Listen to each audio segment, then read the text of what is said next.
Hello friends, welcome back to my YouTube channel.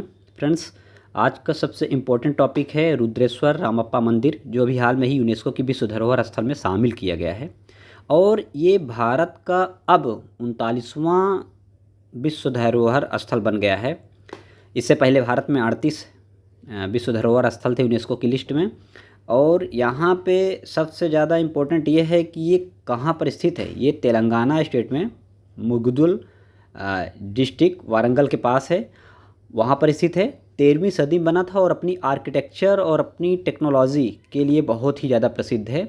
इसको पहले भी संभावित की लिस्ट में रखा गया था और इसको वहाँ पर से अब जो है वैश्विक धरोहर स्थल में परसों में डिसीजन लिया गया।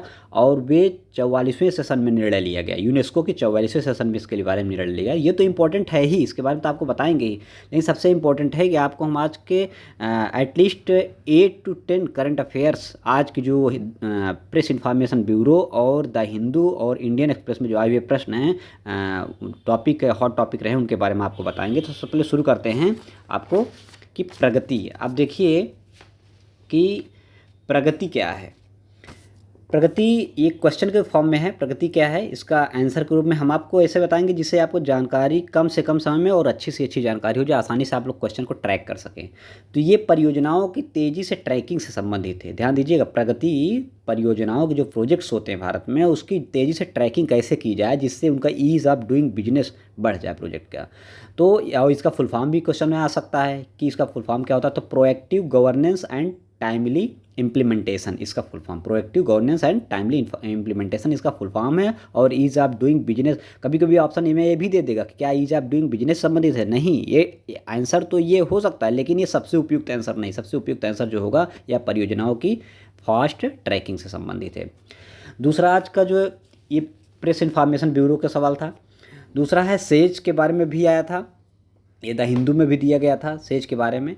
तो स्पेशल इकोनॉमिक जोन की बात की जा रही थी। स्पेशल इकोनॉमिक जोन भारत में, तो यह देश के भीतर एक ऐसा क्षेत्र होता है स्पेशल इकोनॉमिक जोन जो आमतौर पर शुल्क मुक्त होता है। यहाँ पर मतलब टैरिफ है, या कह सकते हैं कि यहाँ पर टैक्स उतने नहीं लगते हैं। कुछ 5 साल या 10 साल का कुछ रूल होता है। हम आपको इसकी विस्तृत व्याख्या तो अलग से बताएंगे।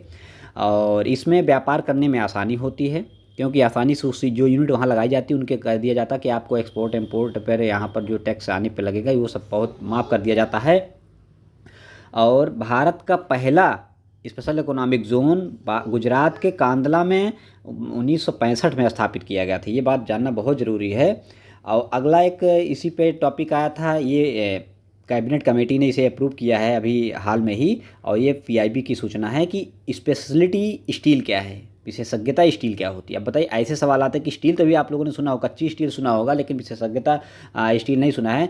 तो स्पेशलिटी स्टील के बारे में है कि यूनियन कैबिनेट ने प्रोडक्शन लिंक्ड इंसेंटिव स्कीम के तहत इसको अभी हाल में ही मान्यता दिया है। और यह वैल्यू एडेड स्टील है। ये सिंपल स्टील को उसमें क्वालिटी मेंटेन करके इसको वैल्यू एडेड स्टील बनाया जाता है। और ये सामान्य स्टील से बना होता है। इसका प्रयोग रक्षा क्षेत्र में और टेक्नोलॉजी क्षेत्र में और सॉफ्टवेयर टेक्नोलॉजी क्षेत्र, इन सब चीज़ों में किया जाता है। इसमें कोटिंग, प्लेटिंग तथा हीट ट्रीटमेंट होता है। इन तीनों में से कोई अगर ऑप्शन आ जाते हैं तो भी आपका सही माना जाता है। तो इसको ध्यान दीजिए कि स्पेशलिटी स्टील के बारे में बताया जा रहा है। और दोस्तों, इसको हम वीडियो को आपको बना जरूर रहे हैं, लेकिन ये आपके हर एक प्रकार के एग्ज़ाम के लिए बहुत इंपॉर्टेंट, इवन यूपीएससी के ही लिहाज से हम ज़्यादातर इसको बना रहे हैं और यूपी पीसीएस के लिहाज से बना रहे हैं।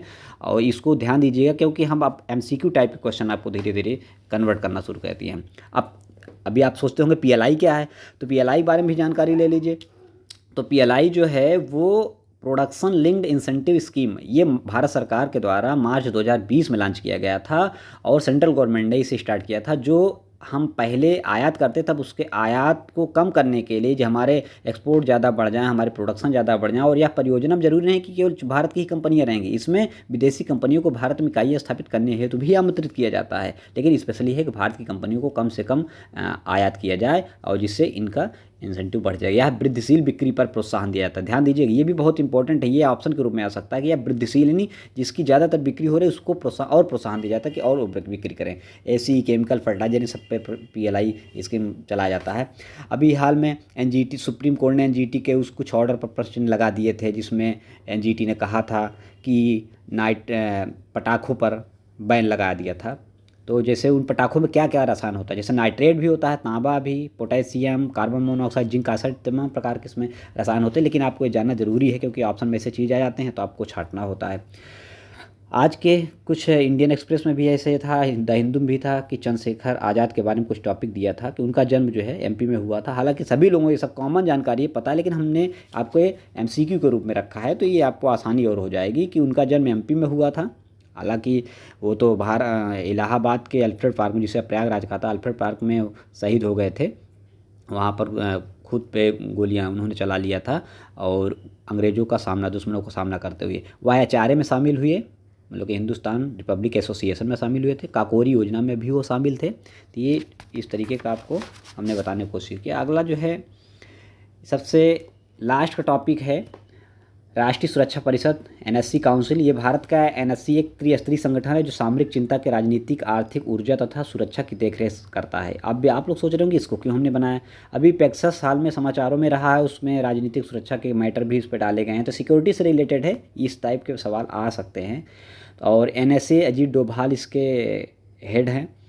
अब बाकी आपको सबसे इम्पोर्टेंट आज का जो टॉपिक रहा है उसको हमने आपको रुद्रेश्वर रमाप्पा मंदिर, ये ध्यान दीजिएगा, 39वां यूनेस्को की वर्ल्ड हेरिटेज साइट में शामिल किया गया है। भारत का 39वां स्थल है, इससे पहले 38 स्थलों को शामिल किया गया था। और ये कहाँ पर है, किस स्टेट में है, किस जो है ज़िले में है, किस सदी में बनाया गया था, किस हेतु फेमस है, इसको हमने आपको बताने की कोशिश किया। अगला है ग्रीन सोहरा जल योजना, ये मेघालय में शुरू किया गया था और सबसे बड़ी इसकी खासियत है कि भारत के गृह मंत्री ने इसको लॉन्च किया है। तो दोस्तों आज के वीडियो कैसा आपको लगा, आपको अगर अच्छा लगता है तो आप इसको हमारे इस चैनल को सब्सक्राइब कीजिए, लाइक कीजिए, शेयर कीजिए, कमेंट कीजिए।